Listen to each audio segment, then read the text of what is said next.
Happy to see you. Hello. Vyacheslav Pankratov, Tetics School of Management, and we are continuing our open marathon, our second meeting, where we are going to talk about interviewing, hiring, and firing. So it's not my aim to put all the information we studied during our course into this short 40, 60 minutes. Our format is a practical format. You are doing something, you're interviewing people, hiring, you start to find the right persons for your projects. We talked about it and got a quick peek in it. And today we're going to talk about the checklist that you have to have in your mind on your paper, the checklist that you got to follow during your interviewing. And we're going to add something that we discovered and something we got to use. So it's our second meeting today, and we have to start. I'm going to remind you what's our marathon about, what we've been through, and what we're going to consider during our next meetings. All right, so today the meeting is about how to manage the team systematically.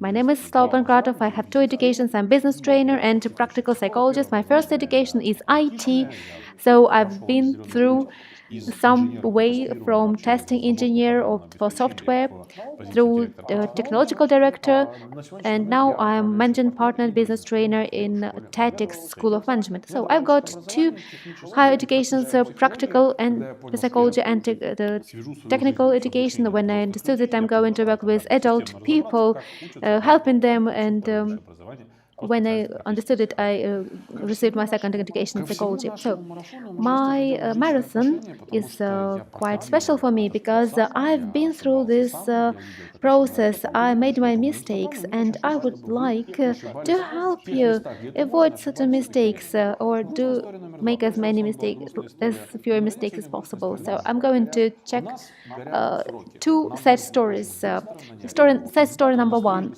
we are short of time, and we need to hire somebody urgently. And our team cannot find the right person. We need to find them quickly and efficiently. What are we going to do? So we got a team manager, hiring manager, who says, I need at least a couple of candidates so that I can make a choice. You know, we never choose out of one candidate. Even in our team, we always pick out of several candidates. We pick the person we want to work with. So when we are talking about technical positions, hiring for this kind of positions, we just consider the technical skills. Look, this guy knows how to do the things. Yes, but there are personal skills which are also important. We've got motivated team, some flexible methodologies, and he's gonna find his way in our team. He's a technical specialist. Come on, it's not that important.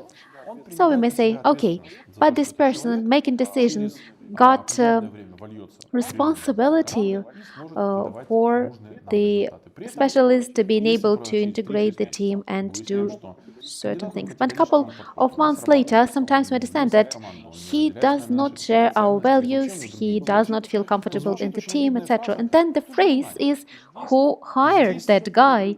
And all the pressure that business puts on the manager in terms of acceleration of the efficiency. Do it quicker. You got to make a decision quicker. They forget that there is a danger of hiring somebody wrong. And now we have to go through the whole process, spend money on looking for the person, training him, etc., etc. And this time everybody is looking at the team manager who was saying, give me the candidate, give me the opportunity of testing him. And then we got thinking, there is something wrong in our hiring process. You hired him. So we see this pressure on the team lead, and he is responsible for the negative result, but he was so much hired in the beginning. That's the reality. So today we would like to talk about this sad story. Last time we talked about team audit, what shall be done at the entrance. You have to talk with the previous manager, the leader, what kind of team you have. Is it a build-up team? and what state this team is. Today we're going to talk about interviewing and several principles. We've got 2.5 principles, not even three.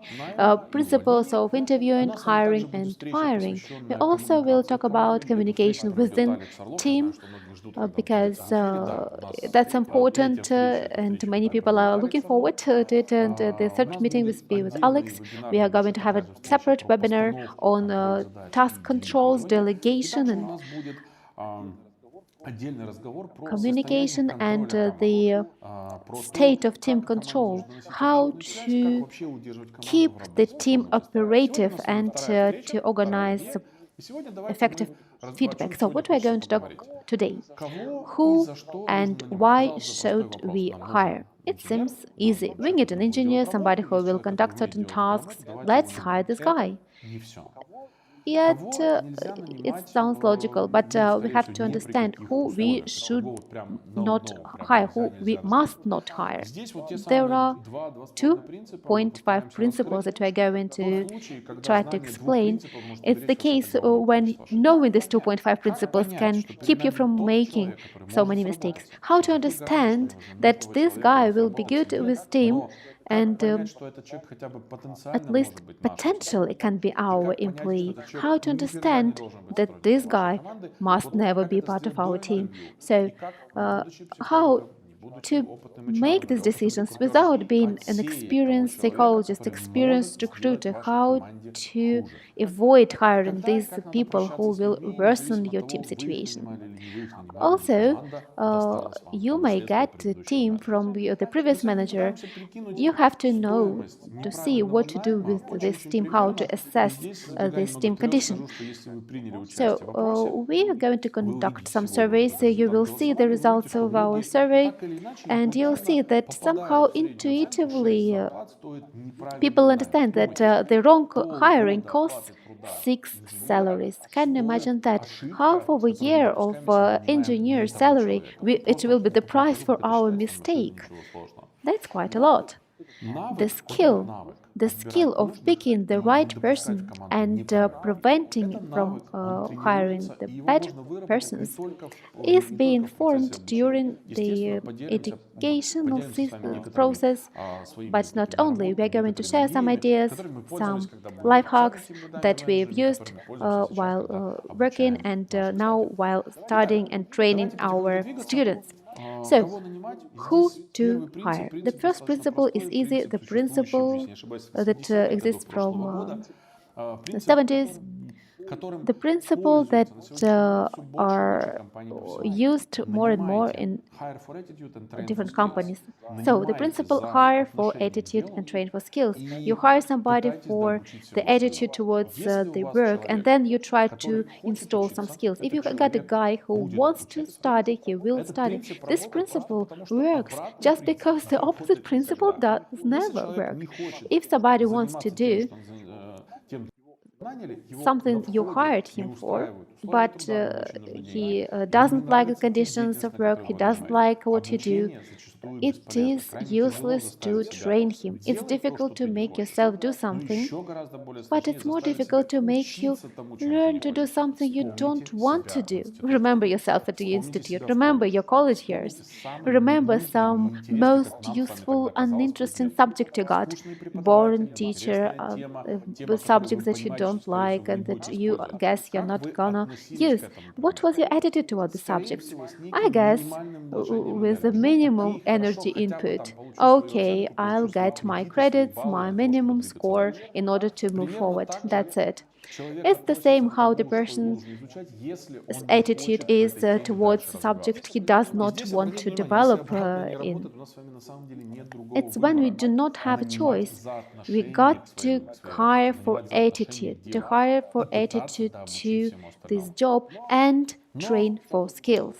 But very often we hear the opposite opinions. We don't know how to do it. It is not practicable in our company. Soft skills interview are not practiced in our company. We do not check personal qualities when we conduct interviews. And here, let me get you some good news. In 2010, when this thing, hire for attitude, train for skills, was widely discussed in HR forums, etc. It somehow it got a trend in 2010. Somehow they got this idea back. About 30% of companies were saying, yes, okay, we are following this principle while hiring personnel. It doesn't seem much. And only in 10 years, the percentage of companies who agreed that this is a working attitude, hire for attitude and train for skills, is something is missing. Of course, we need a minimum scope of knowledge, but a minimum one, then train the rest. In 2020, only 10 years later, different surveys, different research, of course, you may say that as many research we have as many results we have from up to 60% of companies says yes. When you pass at least a minimum scope of knowledge, it's okay. We can hire this person if this person is suitable. If the person shows, at least during the job interview, this person shows the right attitude towards work. The idea is very easy, yet you got to see how important, what importance this thing acquired during the last 10 years. Maybe now you are working for the company that theoretically agree but does not practice it. But if you're working for the companies that somehow try to follow this idea, maybe startup or companies that has existed for a while, in any case, we got to know how to work with people. And we got to understand that we have to choose people to pick those who are able to be trained further, just having the right attitude. Look at this picture. Well, it's a funny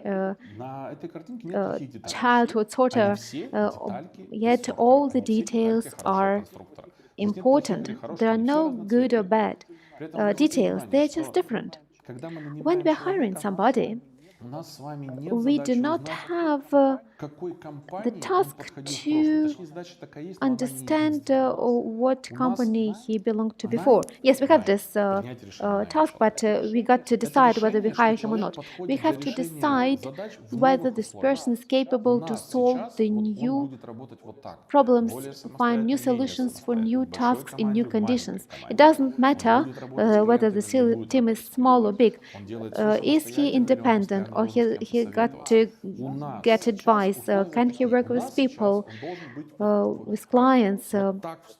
We need to understand how this person can be introduced to team and work with it. We don't have to understand, okay, yes, before it was a great detail with 4 holes and it was working efficiently for another team.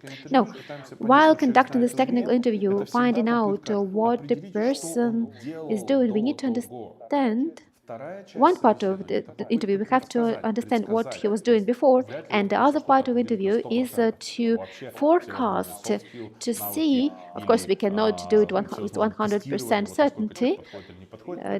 It's rarely 100% guarantee, but we need to try to forecast how can we introduce this person in our team. How compatible will he be with our habits, our style of our company. Even the sense of humor is important. We are trying to install this detail into a new mechanism. And team is a mechanism. First of all, we need to find a person who would be suitable and compatible with other members of the team. And if this person is ready to learn, we can train him easily. So, who should not be hired? It's not even scientific research. There is an idea, hypothesis, several publications. The idea is easy. The idea is that a bad apple in a basket with other apples will eventually spoil and get rotten all the apples. It's the bad apples theory. The research is somehow mentioned, has been mentioned for the last several years. There was a remark, how was it conducted? Some people blame this research for not scientific character of it. For example, the word jerk is used there, which is not a nice word. Yet the sense, the core of this scientific research is unchanged. The form doesn't matter, the sense matters. About 50 teams were surveyed, and in every of this team was integrated a special person that were conducted in certain way. One guy was always whining about conditions, other was criticizing, another was demotivating other members. It was conducted in 1996 or 1998, and several surveys.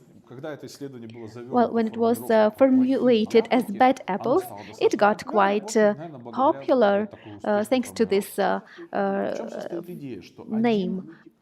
The idea is the one sabotaging person, one criticizing person, whining person may cost you from 30 to 40% of productivity. There are tasks and there were calculations of how difficult it is to work with somebody who is nagging or criticizing you all the time, saying this process is useless. So we've got 4 persons and one of them was not working and it's minus 20%. No, that is not the point. We may have a big team, yet having just one person demotivating all this big team may cost from 30 to 40% of its productivity. Imagine out of 10 persons, one is working badly. And then 3 or 4 guys decide, okay, now I cannot work anymore. Calculate it into percentage.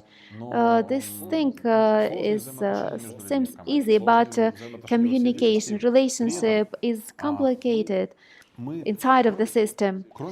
So we are all different. We may have different emotional state. We may be tired. Yet some people who manifest this kind of character features in quite stable way. We are going to talk about toxic people. You know, this toxic people theme is quite popular at the moment.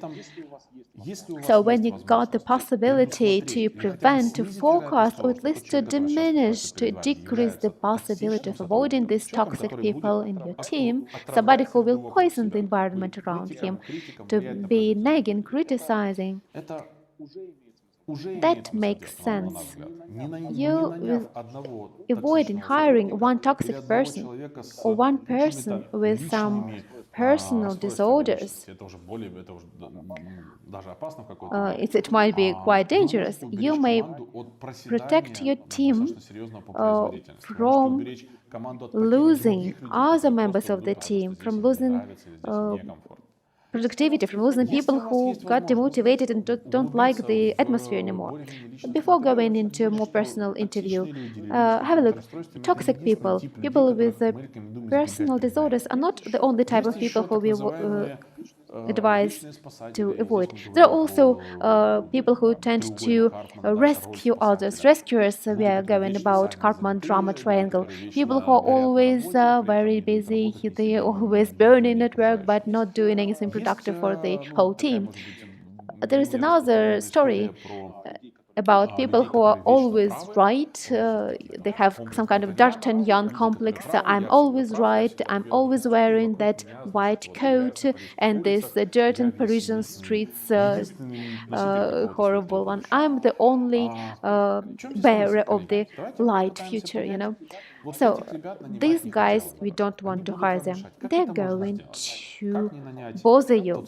How not to hire that bad apple, that toxic person? Just before we invite this person for the first interview. Yes, if your company considers telephone interviewing, if you have good relationship with your recruiter, your HR manager, ask him to pay attention. Look, if you've conducted 20-30 interviews of this kind, certain phrases in a person's speech will bother you. You will just attract your attention. And then, when you ask them can we try with this preventive interview to define a person with too high opinion on themselves, those who will not be able to work with other people having different kind of opinion, how to do it? And you will see at what extent it is clear for somebody who is professionally recruiting. He will understand what you mean. Highly unlikely that last time you read new vacancy, though it was written, we are hiring toxic people or we are not hiring toxic people. It's always about some general company's values. Don't be lazy. Go to recruiters, go to HR and tell them, that's important for me, especially if you are beginning manager. Use this stage in your life, use this and say, okay, I'm a newcomer and I may not be able to work with the team. If this toxic person comes, might not be able to deal with our aims and goals. It's really important for me. It is not that difficult.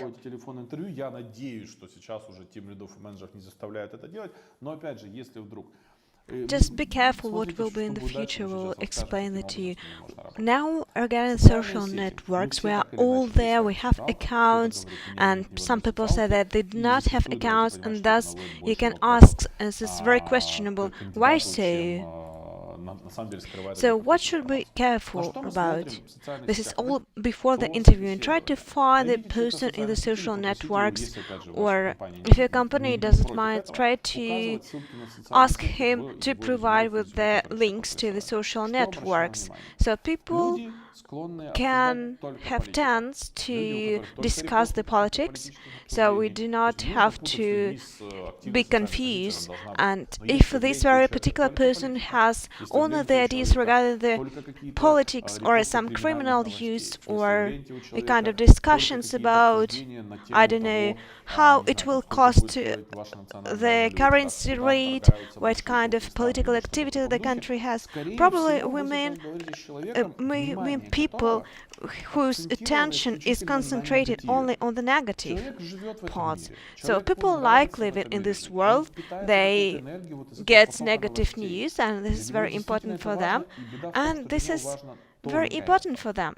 So that doesn't mean that the people is very negative or very positive. Well, all vivid people, but if you can see this tendency, very critical, very negative posts, and there is a array of them, or reports of negative events,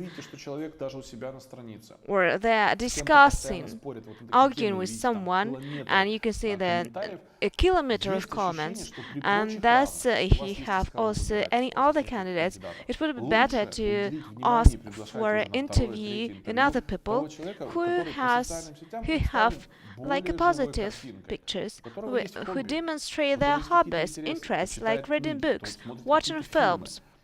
Yes, sometimes from time to time they can do some reports about the local administration, about local authorities or something like that, but probably if you see only the negative flow, you must be very attentive. If this particular person lives in such environment, and thus that he will draw these negative events, negative issues with him to a new society, to a new environment, so to work as well. So this is the first one. What should be done, or what is worth to be done during the interview if you work with a person? This recommendation is very simple. Try to criticize the decisions that is being supposed to be offered to you. So you invite a person for the interview, and thus you can make some questions. Critics doesn't mean something very bad. You try to explain your position, try to criticize, try to be critical, try to ask questions. And if this person is sure that his or her decision is the only rightful solution, this is not very good actually. There is also some Chinese proverbs or wisdoms. If you would like to know what is within the vessel, try to learn it, try to figure it out, try to criticize and to see whether this person is ready to learn something new, to change something, during the interviewing, this person understands that it is not productive, and this is the task that he or she should perform.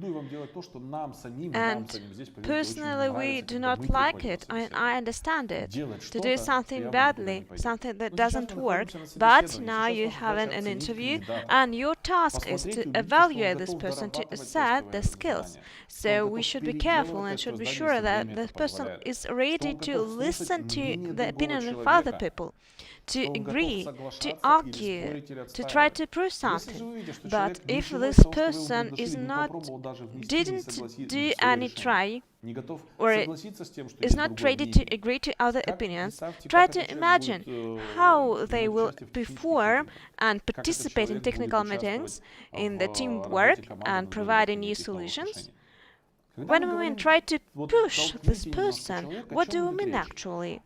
When women, we tell, what is the stressful interview, what does it mean?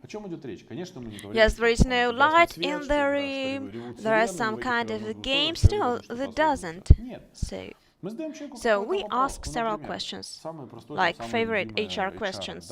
We are taking a piece of paper and propose to use some simple objects in simple life. Okay, for example, with this very tool we can draw something or something like that. So we try to invite him to propose new solutions. Probably we can put it under the table or try to make some holes in a piece of paper. We accept that, and we have to say, okay, what's more?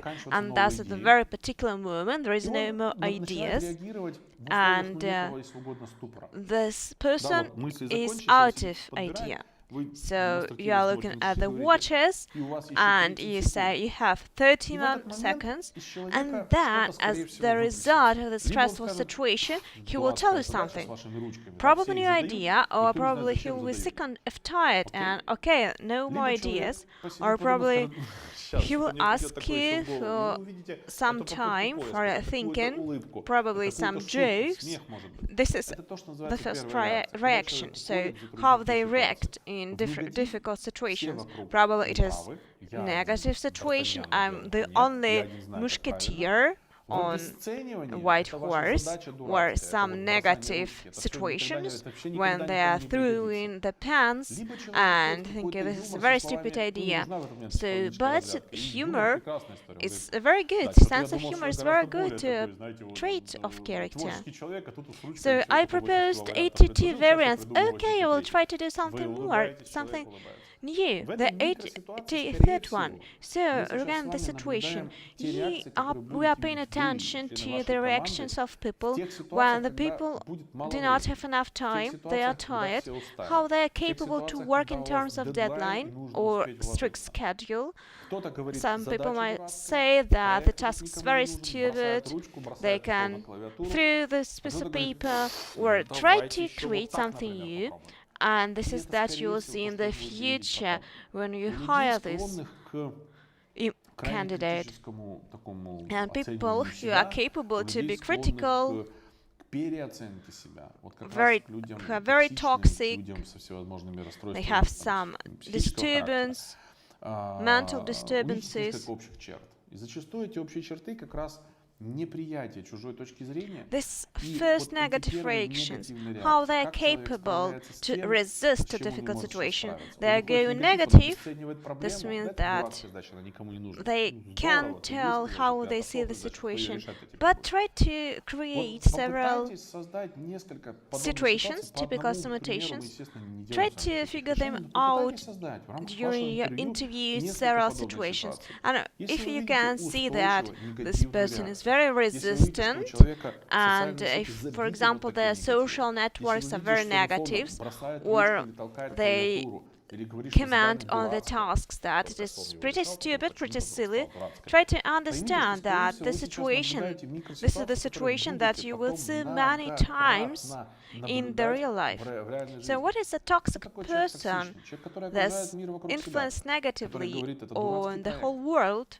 who can tell you this work is very stupid, this project is very bad, who are negative. This is a try to influence the environment and not doing it better. If the first reaction is to distract something or to try to underestimate something, this behavior is very toxic.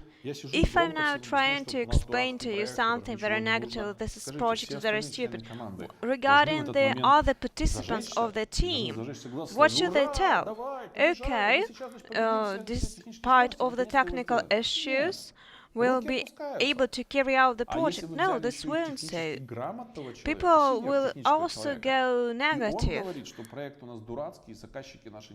This is very difficult to calculate and to count on other team players that, okay, we will do that, we'll carry that out, but this won't happen. So when we have to say goodbye to a person, even for those employees with whom you have been working for a long time, and the second principle, hire slowly and fire fast. So the question is, how is it possible? We can probably provide with a second chance to this employee, but I would like to share my personal opinion. I also thought that every person deserves to have the second or the third chance. This was my also opinion and my mistakes, but we might or we have to understand clearly what is the difference between misconduct and mistake. And we can also teach them during our course. Mistake leads to learning or the change of the workflow. What is the result? The mistake is not the reason to fire a person. The mistake means that everyone can do mistakes, and this leads to learning how to do, how to behave in the future, and how the working process should be changed. But at the same time, misconduct leads to firing. Probably the employee would be able to prevent the situation despite the time, despite the difficulties. There is also a list. What is a mistake and what is a misconduct?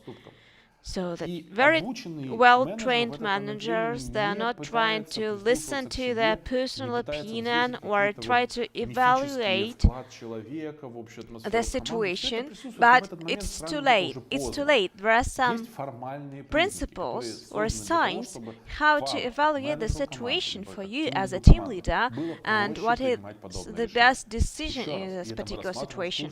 Again, we are discussing that very detailed way during our course, how to change the process, what is the misconduct again, and what kind of consequences we might have. There is a general rule, and I don't know whether you agree with me or you don't agree with me, but we were taught, I was taught, and now I'm trying to teach you, if I employ an employee to the position of a team leader, if the skills, knowledge or time is not enough, that means that this person should be placed to another position or probably be fired. But I don't know personally your company, the country in which you work, what kind of relationships between the team leaders and between the business exist. If you are not capable to perform your work and everyone is asking about the performance from you. So it's better to tell you directly than to come back to this point in half of a year. So this is how to try to explain to the policeman what kind of misconduct have you done, because there is a fire and there are two signs, Probably they're quite funny for you, but they work. And if the manager during the weekend, Saturday, Sunday, if for several times they remember about the employees, this is the marker, the sign that something is going in the wrong way. If the manager is thinking what should be done, what kind of mistakes they did, probably this is the sign that the employee should be changed. And the second situation, when you find out that the person is doing something wrong or cannot do his job properly, and you send him to holidays, get rest, and after that you offered him training. They went through training, but the behavior does not change, so you do not have result. So highly likely, yet pay attention that sometimes the results are not being achieved. When we are talking about some research, or just when we're researching something and we do not get research, there might be systemic problems with research method. But when somebody who is looking for something, producing something, has to produce something, if it does not happen, if the rest does not influence, does not have positive impact, it means it's just a matter of attitude. It's not about being tired, it's not about lack of training, it's just a matter of attitude. So, when the manager is constantly thinking about his employee and does not know what to do with him, and so in the training or rest didn't get the results, it's the sign that you have to say goodbye to this person. The cost of a wrong hiring. We asked this question, and many of you got the feedback. Thank you very much for your participation. We're going to discuss the results of our survey. How much does it cost to hire the right person? For example, if we outsource a recruiting agency or so on, it costs around 10 to 15% of his salary, depending on the position, etc. We will have to spend around this percentage on recruiting. So we have to spend one salary or even two to hire the person. How many months does the person spend training? It depends, depending on the complexity of the work, but at least 1 to 2 months. Some people say up to 6 months, but it is about difficult business and difficult projects. 1 or 2 months, okay. If we decided the person works bad and not efficient, and at some point we decide to say goodbye. Sometimes it takes 2 weeks or months. Depends if some expertise knowledge have been accumulated, up to 2 months. Some people say, depending on organizational structure, even longer. Or maybe he will go on holidays, come back, then we'll try to work with him further, some more months more. And we still spend money on him. So then we decided we need to hire a new person. We start this new circle. We spend another 10 to 15% of the annual salary. We spend another 1 or 2 months of salary till we get some efficiency from him. So this practice means that the company is investing money in the employee without getting anything back. Let's count now. Minimum 1, 2, 3, 4, 5, 6 monthly salaries, the cost for our mistake. In worst cases, it's about 1 year salary in case of hiring the wrong person. We spent more money on hiring and firing him and looking for another person. So this is the price for our mistake, the cost of our mistake. And here, you see that a big percentage of you voted for 6 months estimation. Just think about it, 6 salaries, half of a year of the person's work in this position may cost a company just an easy mistake of hiring the wrong person, somebody who is living in his own world, who is sure that he's always right, somebody who is poisoning other people's mindsets and lives. Can you imagine this sum of money? And you'll get understanding that it's quite expensive. I'm not talking about the cost of managers' nerves and emotional forces trying to make this person work. Just the financial loss is quite considerable. So how to work to acquire this skill? I'm not talking about training and education. Of course, we have special courses. We have the whole module in our school for hiring and firing employees with considering cases and practical tasks. Let's keep in mind just another thing. It's just like driving. Remember when you were just learning how to drive, maybe you were scared, you were thinking, maybe I will not be able to drive, I'll make mistake, yet you were looking around and you saw other people driving. So that's just a skill. And this skill is acquirable. It's not black magic or something extrasensory. It's just a skill, and a skill can be acquired. First thought. Number two, as it is a skill, the skill can be trained. The more interviews you conduct, the more phrases, more little bells you will get, especially when I'm talking about positions when you are listening. It is easier to hear these phrases that ring the bell when you're listening, not when you're talking. So we have to develop this process in the company.